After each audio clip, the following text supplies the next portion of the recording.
Hey guys, I wanted to demonstrate the TRX Rocker today. I actually own this item and we sell it right here at iRock Fitness. You may have been looking at this wondering what it's for.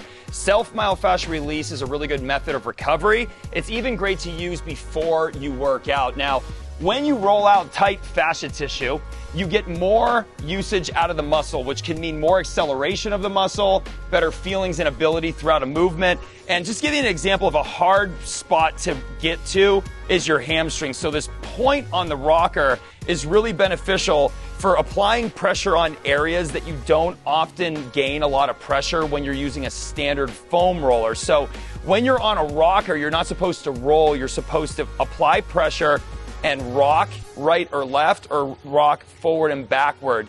Once the pain has subsided, 60 to 90 seconds, you can kind of move to the next inch down. So you can literally work on your hamstring for 10, 15 minutes if that's an area that you feel really tight in and you do feel lots and lots of relief. One area that I found has helped people a lot is when they get in the high part of their hamstring, right below the base of their glute. This is one area where there's a lot of tension from doing all the movements that we do in class.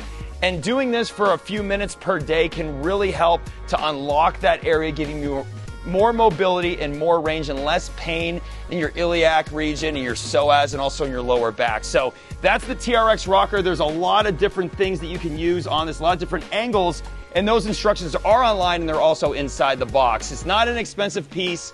We have them here at iRock. They're not available in stores anywhere else, so I highly recommend picking this up right here at iRock, using it every day. If you need info on that, ask us at the front desk and we'll hook you up.